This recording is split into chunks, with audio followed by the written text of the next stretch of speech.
on government that it allowed this deregulation to occur. But there's another source of blame that on government that's sometimes put, that it was government's attempt to encourage housing for poor people that is the source of the blame. Let me make it clear. There are many countries around the world where you have well-regulated financial markets, good government programs, sometimes assisting this, where you have much higher fraction of the population in home ownership, living in their own home, without financial crises. I just was in Mauritius, a really poor country off the coast of Africa, that has been doing very well over the last 30 years, and over 80% of the people in their country own their own houses. And the government has encouraged this, and it's worked. New York State has a public housing administration that encouraged housing, encouraged housing for poor people, middle-income people, had no problems. What was the difference?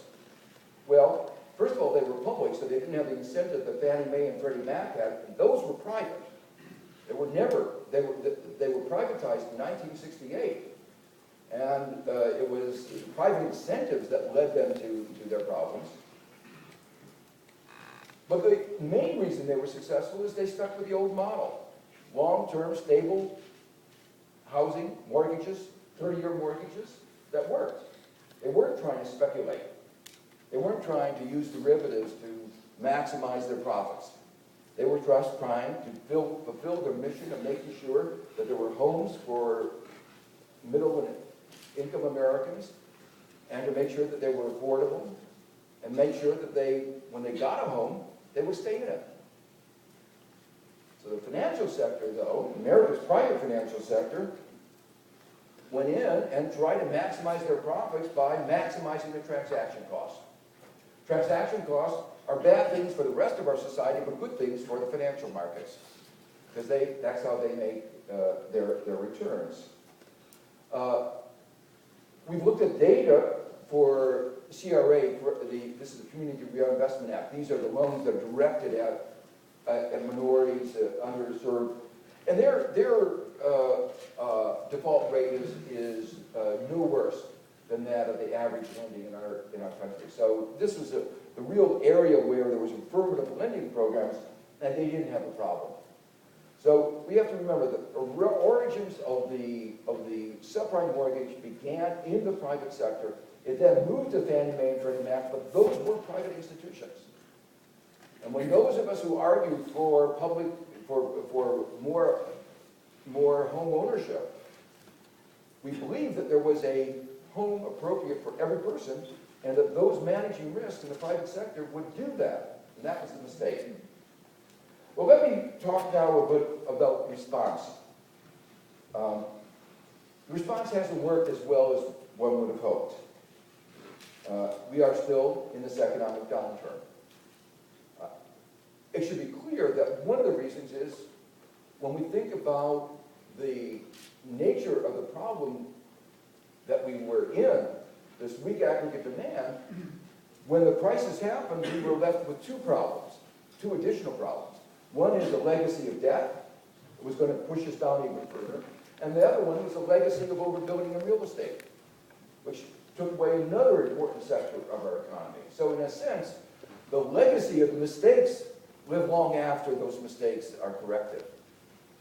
But the fundamental problem, I think, wasn't a problem, you might say, of politics. To a large extent, we got people in charge who had created the problems in the first place, many of them who had believed in deregulation.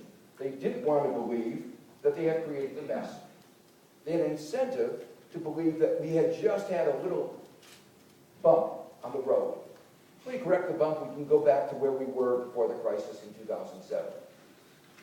And that's why when companies have problems, they typically, are very serious problems, they get rid of the old guys and hire new guys, because the old guys want to bury the ghost, and the new guys want to bring them out in the open and solve the problem. So this was, in a sense, I think, a fundamental political problem that we have. They simply didn't realize the seriousness of the problem. There was a misdiagnosis. The result of this is when you look at each of the elements, you see the failure. There are three parts of the response. The first was we needed to stimulate the economy. With the breaking of the real estate bubble, real estate, which had been 40% of all investment, went down to levels it hadn't seen for decades.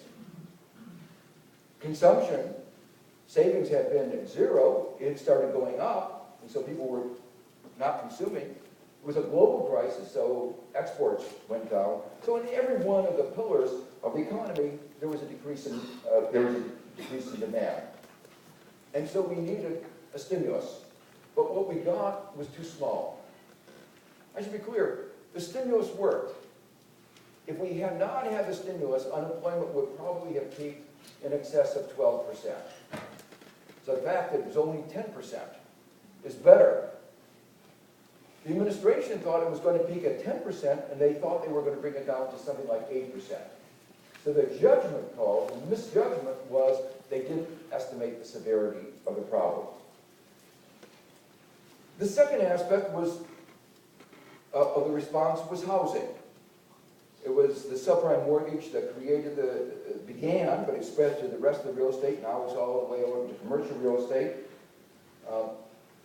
They realized they needed to do something about it, but what needed to be done would have conflicted with some of the interests of the banks. What needed to be done is to restructure the mortgages, to give people a fresh start.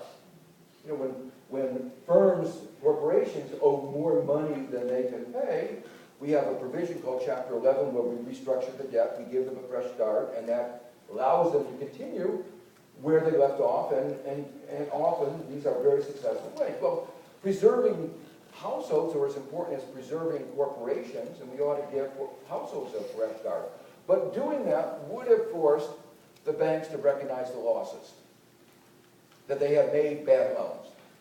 So what did we do instead?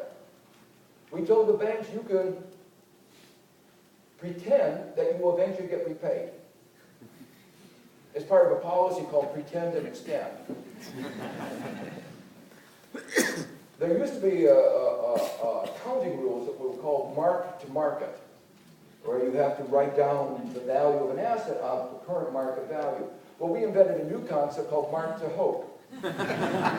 So you have to market to what you hoped would be the eventual outcome, which is that you would get repaid. The result of that is that almost 7 million Americans have already lost their home. We're 4 years after the breaking of the bubble, and prices are still falling. We expect another 2 million Americans to lose their home this year, and probably another similar number in the next year or two. These are social problems for the community as well as economic problems. Almost 1 out of 4 Americans with a mortgage today is underwater. If you imagine what kind of stress. The home used to be the major asset that people would use, their piggy bank that they would use to pay for their kids' college, to pay for their retirement. Now their home is a liability.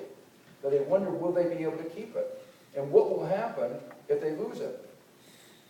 America, I mentioned, began with the labor market. We used to have a dynamic labor market. People move all over the country. But now they can't move as easily because if they sell their home, they can't buy another home. If they sell their home, they're still in debt. Unless they can get the bank to write it off. The banks are being very uncooperative. So the administration tried a number of proposals for restructuring, but they were all too small. They didn't want to face up with the reality, and the number of homes restructured are roughly a month's foreclosures. And what we've gotten as a result is not only, I should emphasize, not only do we have an economic problem, we actually, one of the things that America prides itself in is our rule of law. Concepts like innocent unless you're proven guilty, part of our sense of identity. But in this mortgage foreclosure, we put all that kind of thing aside. If a bank says that you owe money, even if you don't, you get thrown out of your home. It is the